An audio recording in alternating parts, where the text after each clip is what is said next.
ഇന്ന് നമ്മൾ ക്ലാസ് എടുക്കാൻ പോകുന്നത് അക്കൗണ്ടിംഗ് എറേഴ്സ് എങ്ങനെയാണ് നമ്മൾ അക്കൗണ്ടിംഗിൽ ഡീൽ ചെയ്യുന്നത്, ഏതൊക്കെ ടൈപ്പ് എറേഴ്സ് ആണ് അക്കൗണ്ടിംഗിൽ വരാറുള്ളത്, അത്തരം കാര്യങ്ങളാണ്. അതായത് അക്കൗണ്ടിംഗ് എറേഴ്സിനെ ബ്രോഡായിട്ട് 4 തരംതിരിക്കും. ബ്രോഡായിട്ട് 2 തരംതിരിക്കും. എറേഴ്സ് ഓഫ് പ്രിൻസിപ്പിൾ എന്നും ക്ലറിക്കൽ എറേഴ്സ് എന്നും. ഈ ക്ലറിക്കൽ എറേഴ്സിനെ വീണ്ടും 4 തരംതിരിക്കും. Errors of commission, errors of omission, compensating error അല്ലെങ്കിൽ offsetting error, errors of duplication, ഇങ്ങനെ 4 എണ്ണമായിട്ട്. ഇനി ആദ്യം എറർ ഓഫ് പ്രിൻസിപ്പിൾ എന്താണ്? അക്കൗണ്ടിംഗിൽ ചില റൂൾസ് ആൻഡ് റെഗുലേഷൻസ് ഉണ്ട്. അതിന് നമ്മൾ ഡബിൾ എൻട്രി പ്രിൻസിപ്പിൾ എന്ന് പറയുന്നു. ഡബിൾ എൻട്രി തത്വങ്ങൾക്കെതിരായി വരുന്ന മിസ്റ്റേക്കിനെ നമ്മൾ എറേഴ്സ് ഓഫ് പ്രിൻസിപ്പിൾ എന്ന് പറയും. An error which is committed against the fundamental principles of double entry system is called an error of principle. Error of principle ഉദാഹരണമാണ് ക്യാപിറ്റൽ എക്സ്പെൻഡിച്ചറിനെ revenue expenditure ആയിട്ടും revenue എക്സ്പെൻഡിച്ചറിനെ capital expenditure ആയിട്ടും കണക്കാക്കുന്നത്.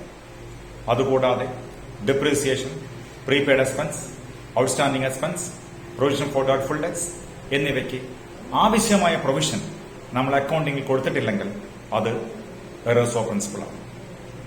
അതായത് ഇപ്പൊ നമ്മള് ബിസിനസ് സ്ഥാപനത്തിൽ ഒരു ബിൽഡിങ്ങിന് വേണ്ടി ഒരു ഷെഡ് കെട്ടുകയാണ്. ആ ഷെഡിന് വേജസ് കൊടുക്കും. ഷെഡ് കെട്ടുന്ന ആളുകൾക്ക് വേജസ് കൊടുക്കും. അത് വേജസ് അക്കൗണ്ട് കൊണ്ടുപോയി ഡെബിറ്റ് ചെയ്യാണ്. ശരിക്കും ഷെഡ് എന്നുള്ള ബിൽഡിങ്ങിന്റെ ഭാഗമാണ്. അത് ബിൽഡിംഗ് അക്കൗണ്ടാണ് ഡെബിറ്റ് ചെയ്യേണ്ടത്. അതിന് പകരം വേജസ് അക്കൗണ്ട് കൊണ്ടുപോയി ഡെബിറ്റ് ചെയ്യണം. അതുകൊണ്ട് അത്തരം എറർ ഓഫ് പ്രിൻസിപ്പിൾ ആണ്. ഇപ്പൊ വേജസ് എന്ന് പറഞ്ഞാൽ റവന്യൂ എക്സ്പെൻഡിച്ചർ ആണ്, ബിൽഡിംഗ് ക്യാപിറ്റൽ എക്സ്പെൻഡിച്ചർ ആണ്. ഷെഡ് നിർമ്മിക്കാനുള്ള കൂലി അല്ലെങ്കിൽ വേജസ് ബിൽഡിംഗ് അക്കൗണ്ട് കൊണ്ടുപോയി ഡെബിറ്റ് ചെയ്ത് കഴിഞ്ഞാൽ വേജസ് അക്കൗണ്ട് കൊണ്ടുപോയി ഡെബിറ്റ് ചെയ്ത് കഴിഞ്ഞാൽ അതൊരു എറർ ഓഫ് പ്രിൻസിപ്പിൾ ആണ്. ഇനി രണ്ടാമത്തെ ടൈപ്പ് എററാണ് ക്ലറിക്കൽ എറേഴ്സ്. ക്ലർക്കുമാരെ ഭാഗത്തുനിന്ന് വരുന്ന തെറ്റിനെയാണ് നമ്മൾ ക്ലറിക്കൽ എറേഴ്സ് എന്ന് പറയുന്നത്. ഒന്നാമത്തെ എറർ ഓഫ് ക്ലറിക്കൽ എററാണ് errors of commission. Errors committed during additions, subtractions, carry forward, balancing etc. is called errors of commission. Add ചെയ്യുമ്പോൾ, ഡിഡക്ട് ചെയ്യുമ്പോൾ, ഒരു പേജിൽ നിന്നും മറ്റൊരു പേജിലേക്ക് എടുത്തെഴുതുമ്പോൾ, അല്ലെങ്കിൽ ഒരാളെ അക്കൗണ്ടിൽ പകരം മറ്റൊരാളെ അക്കൗണ്ട് പോസ്റ്റ് ചെയ്യാം. റഹീമിന്റെ അക്കൗണ്ടിലേക്ക് പോസ്റ്റ് ചെയ്യുന്നതിന് പകരം രാമന്റെ അക്കൗണ്ട് കൊണ്ടുപോയി പോസ്റ്റ് ചെയ്യാം. ഇത്തരം മിസ്റ്റേക്കിനെ എറർ ഓഫ് കമ്മീഷൻ എന്ന് പറയും. ഉദാഹരണമായിട്ട് KSF-ലേക്ക് ഒരാൾ സുഗമയിലേക്ക് ഒരു 20,000 രൂപ അടച്ചു. അയാളുടെ അക്കൗണ്ടിലേക്ക് നമ്മൾ 2 ലക്ഷം രൂപ രേഖപ്പെടുത്തുകയാണ്. അത് എറർ ഓഫ് കമ്മീഷനാണ്. ഇപ്പൊ ഒരു രാമന്റെ സുഗമയിലേക്ക് പൈസ അടച്ചപ്പം അത് റഹീമിന്റെ സുഗമയിലേക്ക് നമ്മൾ പോസ്റ്റ് ചെയ്യാം. അതും എറർ ഓഫ് കമ്മീഷനാണ്. ഒരു പേജിൽ നിന്ന് മറ്റൊരു പേജിലേക്ക് നമ്മൾ എടുത്തെഴുതുമ്പോൾ 10,000 എന്നുള്ളത് 10 ലക്ഷമായി മാറിപ്പോവുക, അല്ലെങ്കിൽ 200 എന്നുള്ളത് 2 ലക്ഷമായി മാറിപ്പോവുക. ഇത്തരം മിസ്റ്റേക്കുകൾ എറേഴ്സ് ഓഫ് കമ്മീഷനാണ്. Errors of commission trial balance തയ്യാറാക്കിക്കൊണ്ട് നമ്മൾക്ക് കണ്ടുപിടിക്കാവുന്നതാണ്. ഇനി രണ്ടാമത്തെ ടൈപ്പ് ക്ലറിക്കൽ എററാണ് errors of omission. An error committed when a transaction is entered in the journal and not omitted to be posted to the ledger, or when a transaction is omitted to be recorded in the journal, it is called errors of omission. ഒരു transaction ജേണലിൽ എഴുതാതെ പരിപൂർണമായി വിട്ടുപോവുക, അതല്ലെങ്കിൽ journal എഴുതിയ ശേഷം അത് ലെഡ്ജറിലേക്ക് post ചെയ്യുന്നതിൽ വിട്ടുപോവുക. ഇത്തരം മിസ്റ്റേക്കിനെ നമ്മൾ errors of omission എന്ന് പറയുന്നു. ഒരു transaction books of original entry അല്ലെങ്കിൽ ജേണൽ എഴുതാതെ പരിപൂർണമായും വിട്ടുപോകുന്നതിന് നമ്മൾ എന്ത് പറയുന്നു? കംപ്ലീറ്റ് ഒമിഷൻ എന്നാണ് പറയുക. കംപ്ലീറ്റ് ഒമിഷൻ ട്രയൽ ബാലൻസ് തയ്യാറാക്കിക്കൊണ്ട് നമ്മൾക്ക് കണ്ടുപിടിക്കാനാവില്ല. ജേണൽ എഴുതിയ ട്രാൻസാക്ഷൻ ലെഡ്ജറിന്റെ ഒരു ആസ്പെക്ടിലേക്ക് പോസ്റ്റ് ചെയ്യുന്നതിൽ വിട്ടുപോയി കഴിഞ്ഞാൽ അതിനെ പാർഷ്യൽ ഒമിഷൻ എന്ന് പറയുന്നു. ഈ പാർഷ്യൽ ഒമിഷൻ ട്രയൽ ബാലൻസ് തയ്യാറാക്കി നമുക്ക് കണ്ടെത്താവുന്നതാണ്. ഇനി മൂന്നാമത്തെ ടൈപ്പ് എറർ ക്ലറിക്കൽ എററാണ് കോമ്പൻസേറ്റിംഗ് എറർ അല്ലെങ്കിൽ ഓഫ്സെറ്റിംഗ് എറർ. ഒരു മിസ്റ്റേക്ക് മറ്റൊരു മിസ്റ്റേക്ക് മുഖേന ക്യാൻസൽ ചെയ്തു പോവുക അല്ലെങ്കിൽ കോമ്പൻസേറ്റ് ചെയ്തു പോവുക. അതിന് നമ്മൾ കോമ്പൻസേറ്റിംഗ് എറർ അല്ലെങ്കിൽ ഓഫ്സെറ്റിംഗ് എറർ എന്ന് പറയും. When an error is cancelled or counterbalanced by another error, these errors are called compensating errors or offsetting errors. ഉദാഹരണമായി നമ്മൾ വേജസ് അക്കൗണ്ടിൽ 1000 രൂപ കൂട്ടി എഴുതി, അതേസമയം സാലറി അക്കൗണ്ടിലും ബേസ് അക്കൗണ്ടിൽ 1000 രൂപ കൂട്ടി എഴുതി, സാലറി അക്കൗണ്ടിൽ 1000 രൂപ കുറച്ചെഴുതി. അപ്പോൾ ഒരു അക്കൗണ്ടിൽ 1000 രൂപ കൂടി, മറ്റൊന്ന് 1000 രൂപ കുറഞ്ഞു. അപ്പോൾ അത് ഒരു കോമ്പൻസേറ്റ് ചെയ്തു പോകുന്ന എററാണ്. അതേപോലെ പർച്ചേസ് ബുക്ക് നമ്മൾ 1000 രൂപ കൂടുതൽ എഴുതിപ്പോയി, ടോട്ടൽ കൂടുതൽ എഴുതിപ്പോയി. അതേപോലെ സെയിൽസ് ബുക്കും അതേപോലെ ഓവർകാസ്റ്റ് ചെയ്യാണ് 1000 രൂപ.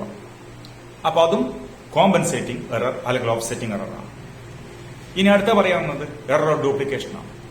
When a transaction is recorded twice in the journal and posted twice to the ledger, this error is called error of duplication. ഒരു ട്രാൻസാക്ഷൻ 2 പ്രാവശ്യം ജേണൽ രേഖപ്പെടുത്തുകയും വീണ്ടും 2 പ്രാവശ്യം ലെഡ്ജറിൽ പോസ്റ്റ് ചെയ്യുകയും ചെയ്തു കഴിഞ്ഞാൽ അതിന് എറർ ഓഫ് ഡ്യൂപ്ലിക്കേഷൻ എന്ന് പറയുന്നു. എറർ ഓഫ് ഡ്യൂപ്ലിക്കേഷൻ സാധാരണഗതിയിൽ ട്രയൽ ബാലൻസ് തയ്യാറാക്കിക്കൊണ്ട് കണ്ടെത്താൻ പറ്റുന്നതല്ല. ഇനി എറർ റെക്ടിഫൈ ചെയ്യാനായിട്ട് എറേഴ്സിനെ 2 ആയി തരംതിരിക്കും. 1 സൈഡഡ് എറർ എന്നും 2 സൈഡഡ് എറർ എന്നും. 2 സൈഡഡ് എറർ എന്ന് പറഞ്ഞാൽ അത് 2 അക്കൗണ്ടുകളെ അല്ലെങ്കിൽ 2-ലധികം അക്കൗണ്ടുകളെ ബാധിക്കുന്ന എററിനെയാണ് 2 സൈഡഡ് എറർ എന്ന് പറയുക. 1 സൈഡഡ് എറർ എന്ന് പറഞ്ഞാൽ അത് ഒരു ഒറ്റ അക്കൗണ്ടിനെ മാത്രം ബാധിക്കുന്ന എററാണ് 1 സൈഡഡ് എറർ. ഉദാഹരണമായിട്ട് രാമൻ എന്ന് പറഞ്ഞ ഒരാള് നമുക്ക് ക്യാഷ് തരിക. അപ്പൊ എൻട്രി എന്താ? നമ്മുടെ ബിസിനസ് സ്ഥാപനത്തിലെ entry cash account debtor to Raman. അത് രാമന്റെ അക്കൗണ്ടിൽ ജേണലിൽ കറക്റ്റ് ആയിട്ട് എഴുതി രാമന്റെ അക്കൗണ്ടിൽ പോസ്റ്റ് ചെയ്യാൻ വിട്ടുപോവാണ്. രാമന്റെ അക്കൗണ്ട് ക്രെഡിറ്റ് ആണ് ചെയ്യേണ്ടത്, അത് ക്രെഡിറ്റ് ചെയ്തിട്ടില്ല. അപ്പൊ രാമന്റെ അക്കൗണ്ടിനെ മാത്രം ബാധിക്കുന്ന എററാണിത്. അപ്പൊ ഇതെന്ത് എററാണ്? 1 സൈഡഡ് എററാണ്. ഈ 1 സൈഡഡ് എറർ നമ്മൾ കറക്റ്റ് ചെയ്യുന്നത് അതിന്റെ സ്റ്റേജ് ഓഫ് അക്കൗണ്ടിംഗ് അടിസ്ഥാനത്തിലാണ്. അതായത് ട്രയൽ ബാലൻസ് തയ്യാറാക്കുന്ന മുമ്പാണ് 1 സൈഡഡ് എറർ കണ്ടെത്തിയിട്ടുള്ളതെങ്കിൽ അത് അതാത് അക്കൗണ്ടിൽ കറക്റ്റ് ചെയ്താൽ മതി. ഇപ്പൊ രാമന്റെ അക്കൗണ്ടിൽ ബൈ എറർ കറക്ഷൻ എന്ന് പറഞ്ഞാൽ നമ്മൾ 200 രൂപ അല്ലെങ്കിൽ എത്രയാണ് അയാൾ തന്ന എമൗണ്ട് അത് എഴുതിയാൽ മതി.